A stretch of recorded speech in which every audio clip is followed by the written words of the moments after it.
নমস্কার, শিব শক্তি অ্যাস্ট্রো চ্যানেলে সকলকে স্বাগত জানাই। আশা করি সকলে আপনারা ভালো আছেন, ভালো থাকুন, সুস্থ থাকুন। আজকের ভিডিওর মূল আলোচনার বিষয় হচ্ছে কুম্ভ রাশি এবং লগ্নের জাতক জাতিকাদের আগামী জুলাই মাসটা কেমন যাবে সেই নিয়েই আজকের ভিডিওতে পুঙ্খানুপুঙ্খ আলোচনা করব। সঙ্গে থাকছে নাক্ষত্রিক বিশ্লেষণ এবং সেই সঙ্গে প্রতিকার। অবশ্যই আপনারা ভিডিওটিকে শেষ পর্যন্ত দেখতে থাকুন। যেহেতু কুম্ভ রাশি এবং লগ্নের ওপরে শনিদেব অবস্থান করছেন এবং এই মুহূর্তে আমরা জানি যে কুম্ভ রাশি এবং লগ্নের কিন্তু শনিদেবের 7.5 চলছে, যার ফলে কিন্তু কুম্ভ রাশি এবং লগ্নের জাতক জাতিকারা যথেষ্ট মানসিক একটা চাপের মধ্যে রয়েছেন। সেই সঙ্গে আমরা দেখব জুলাই মাসের একেবারে প্রথম দিকে অর্থাৎ 7ই জুলাই তারিখে শুক্রদেবের গোচর হচ্ছে কর্কটে। যে শুক্রদেব আপনাদের মূলত চতুর্থ স্থান এবং সেই সঙ্গে নবম স্থানের অধিপতি। সেই সঙ্গে আমরা দেখব যে 12 তারিখে অর্থাৎ কিনা জুলাই মাসের 12 তারিখে মঙ্গলদেব কিন্তু বৃষ রাশিতে গোচর করছেন। যে বৃষ রাশিতে কিন্তু বর্তমানে বৃহস্পতি দেব অবস্থান করছেন। সুতরাং আপনাদের মূলত তৃতীয় স্থানের অধিপতি মঙ্গলদেব, যিনি কিনা গোচর করছেন হচ্ছে চতুর্থ স্থানে, যার ফলে কিন্তু এই সময়ে মায়ের শরীর নিয়ে কিছুটা দুশ্চিন্তা সেটা তো থাকছেই। সেই সঙ্গে আমরা দেখব যে মূলত এই সময়ে যারা জমি বাড়ি ইত্যাদি কিনতে চাইছেন এদের ক্ষেত্রে বলবো যথেষ্ট ভালোভাবে পেপারসপত্র যাচাই করে তবেই আপনারা নেবেন। সেই সঙ্গে আমরা দেখব যে আপনাদের সপ্তম স্থানের অধিপতি রবি, যিনি কিনা 16 তারিখে কর্কটে গোচর করছেন, যার ফলে কিন্তু যে কর্কট রাশির ঘর আপনাদের ষষ্ঠ স্থান অর্থাৎ স্বামীর শরীর নিয়ে বা স্ত্রীর শরীর নিয়ে কিছুটা দুশ্চিন্তা সেটা তো থাকছেই। যদিও সব থেকে ভালো খবর হচ্ছে মঙ্গলদেব 12 তারিখে গোচর করার সঙ্গে সঙ্গে চতুর্থ স্থান থেকে তার সমসপ্তম দৃষ্টি দেবেন বৃশ্চিক রাশির ঘরে। যে বৃশ্চিক রাশির ঘর হচ্ছে আপনাদের মূলত দশম ঘর, অর্থাৎ কিনা নতুন কর্মের প্রাপ্তি এবং সেই সঙ্গে কর্মে উন্নতি। সেই সঙ্গে দেখব যে যারা দূরে চাকরি করছিলেন সেই ক্ষেত্রে বাড়ির কাছে ট্রান্সফার হয়ে আসা সেইটাও কিন্তু আমরা এই সময়ে লক্ষ্য করব। যাই হোক, শুরু করছি বিস্তারিত আলোচনা। শুরুতেই সকলকে অনুরোধ করব অবশ্যই আপনারা চ্যানেলটিকে সাবস্ক্রাইব করে নেবেন। দেখুন, গ্রহের গোচর সেটা স্বল্প সময়ের জন্যই হোক বা দীর্ঘ সময়ের জন্যই হোক, গ্রহের গোচরের একটা ইম্প্যাক্ট সেটা কিন্তু আমাদের জীবনে ভীষণভাবে পড়ে। যে কোনো সিদ্ধান্ত নেওয়ার পূর্বে কিন্তু গ্রহের গোচর দেখে নেওয়া ভীষণ জরুরি। না হলে কিন্তু আমাদের সিদ্ধান্তে ভুল হওয়ার সম্ভাবনা 100% থাকবে। যার ফলে যে কোনো সিদ্ধান্ত নেওয়ার পূর্বে কিন্তু গ্রহের গোচর দেখে তবেই আপনারা সিদ্ধান্ত নিন। সেক্ষেত্রে কিন্তু আপনাদের সমস্যা আসবে না, জীবন হবে সফলতাপূর্ণ। সুতরাং অবশ্যই আপনারা চ্যানেলটিকে সাবস্ক্রাইব করে নেবেন যাতে গ্রহের প্রতিটা গোচরের সঙ্গে সঙ্গে ভিডিওর নোটিফিকেশান আপনাদের কাছে সহজে পৌঁছে যায়। যাই হোক, শুরু করছি বিস্তারিত আলোচনা। মূলত 12 তারিখে তৃতীয় স্থানের অধিপতি মঙ্গলদেব, যিনি কিনা গোচর করছেন আপনাদের চতুর্থ স্থানে অর্থাৎ কিনা বৃষ রাশির ঘরে। মূলত তৃতীয় স্থান হচ্ছে চতুর্থের দ্বাদশ স্থান, অর্থাৎ কিনা এই সময়ে মায়ের শরীর নিয়ে কিছুটা দুশ্চিন্তা সেটা তো বাড়ছেই। সেই সঙ্গে আমরা বলবো 12 তারিখের পরে যারা জমি বাড়ি ইত্যাদি কিনতে চাইছেন এদের ক্ষেত্রে বলবো একটু সাবধানে, একটু সতর্কতা অবলম্বন করে তবেই আপনারা নেবেন। যদিও সেক্ষেত্রে পেপারস ভালো করে দেখে নিয়ে লয়ারের সঙ্গে ভালো করে দেখিয়ে নিয়ে সেক্ষেত্রে আপনারা আস্তে আস্তে এগোন, ভালো হবে। কিন্তু যদিও আমার সাজেশন হচ্ছে যদি বাড়ি জমি কিনতে চান সেক্ষেত্রে বলবো 12 তারিখের আগে আপনারা করে নিন, সেক্ষেত্রে কিন্তু সমস্যাটা অনেকটা থাকবে না। সেই সঙ্গে আমরা বলবো যে মূলত কুম্ভ রাশি যেটা কিনা স্থির প্রকৃতির একটি রাশি, সেই সঙ্গে বায়ু তত্ত্বের একটি রাশি, যার ফলে একই সঙ্গে একাধিক যে চিন্তা ভাবনা করার ক্ষমতা সেটা কিন্তু কুম্ভের আছে। সেই সঙ্গে বলবো যে সিদ্ধান্ত এরা নেয় সেই কাজ এরা করবেই, কিন্তু যথেষ্ট চাপা প্রকৃতির এরা। নিজেকে সহজে প্রকাশ করা বা মনের কথা প্রকাশ করা এইটা কিন্তু এদের মধ্যে কিছুটা ঘাটতি, সেটা কিন্তু লক্ষ্য করা যায়।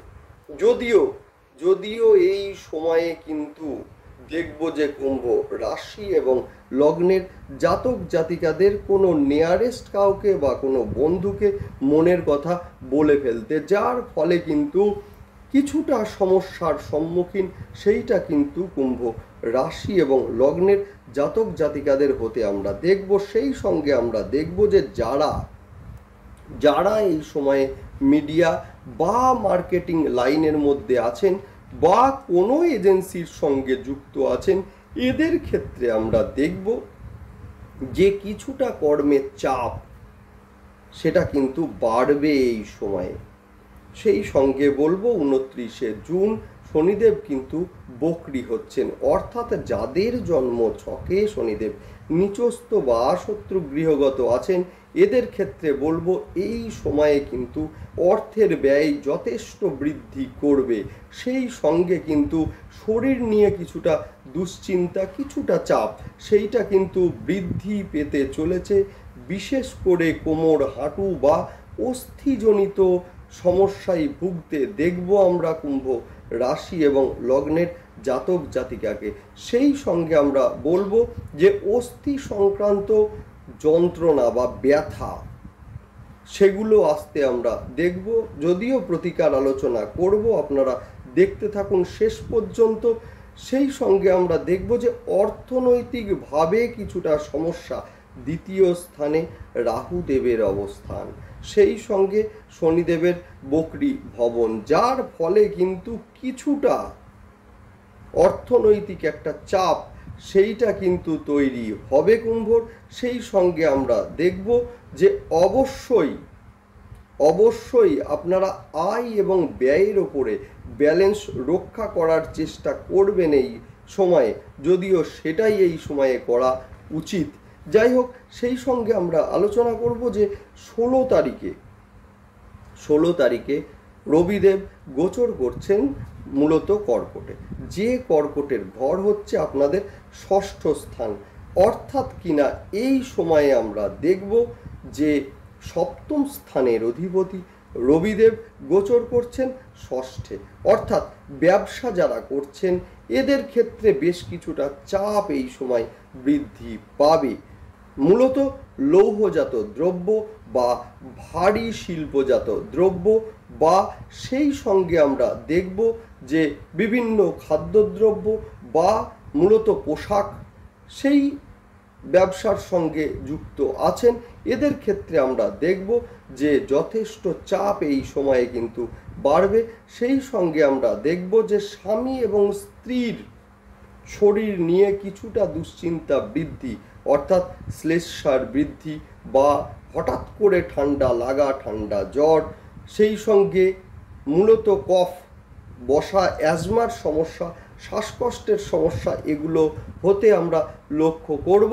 সেই সঙ্গে আমরা দেখব যে 12 তারিখের পরে যখন মঙ্গলদেব গোচর করবেন বৃষ রাশিতে, অর্থাৎ আপনাদের চতুর্থ ঘরে, তখন কিন্তু দৃষ্টি দেবেন দশম ঘরে, যার ফলে কিন্তু নতুন কর্মের প্রাপ্তি, সেই সঙ্গে কর্মের প্রমোশন সেটা কিন্তু বৃদ্ধি অবশ্যই পাবে। একইভাবে কিন্তু চাপ এই সময়ে কিছুটা বাড়বে।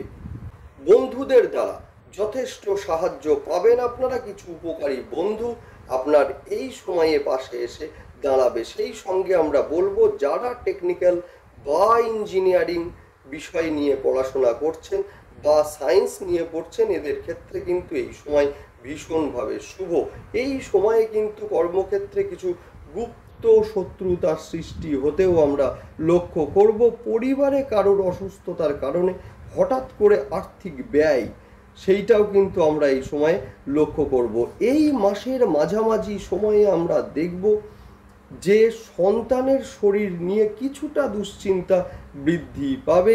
এই মাসের মাঝামাঝিতে মূলত সঠিক পরিশ্রমের রেজাল্ট আপনারা অবশ্যই পাবেন, কারণ শনিদেব কিন্তু মূলত কর্মফল দাতা, অর্থাৎ কিনা কর্মের বা মূলত সঠিক পরিশ্রমের ফল অবশ্যই তিনি দিয়ে থাকেন এই সময়ে।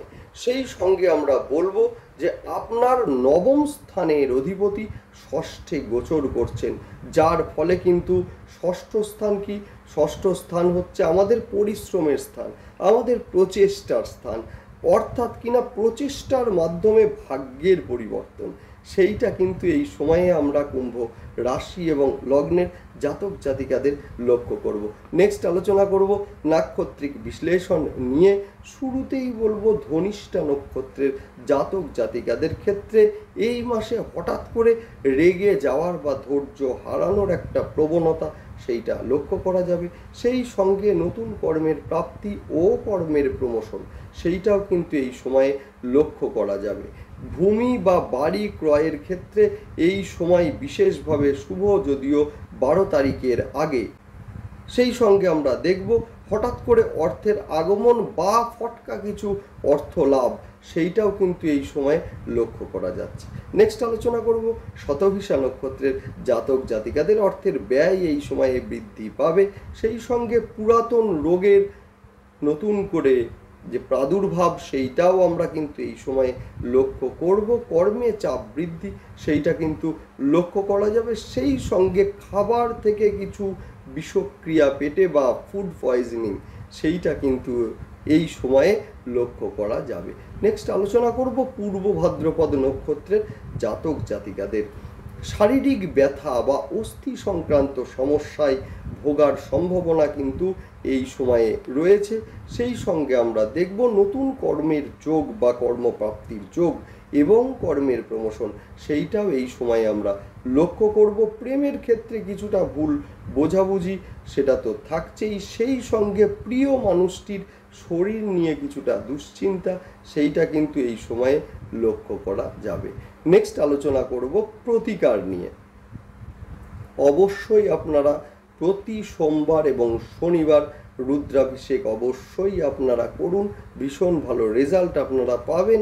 এবং রুদ্রাভিষেকের সঙ্গে সঙ্গে অল্প কালো তিল মহাদেবকে অর্পণ করুন, দুর্দান্ত রেজাল্ট আপনারা পাবেন। যেহেতু শনিদেবের গুরু হচ্ছেন স্বয়ং মহাদেব এবং মূলত কালো তিল হচ্ছে শনিদেবের প্রতীক, অর্থাৎ দুর্দান্ত রেজাল্ট আপনারা পাবেন।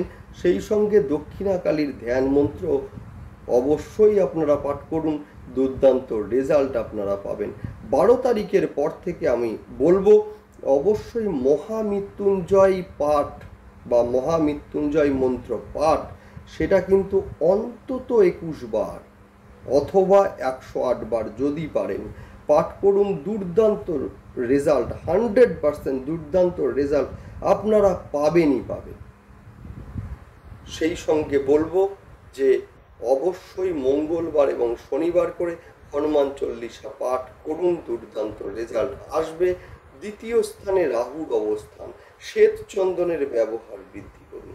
শ্বেত চন্দন মূলত গলায় বা কপালে ধারণ করুন, রেজাল্ট দুর্দান্ত পাবেন। যাদের জন্মছকে শনিদেব নিচস্থ আছেন বা শত্রু গৃহগত আছেন, সাতমুখী রুদ্রাক্ষ শোধন করে ধারণ করুন, দারুণ রেজাল্ট আপনারা পাবেনই পাবেন। যাই হোক, ভালো থাকুন, দেখতে থাকুন এবং সেই সঙ্গে অবশ্যই আপনারা চ্যানেলটিকে সাবস্ক্রাইব করে নেবেন।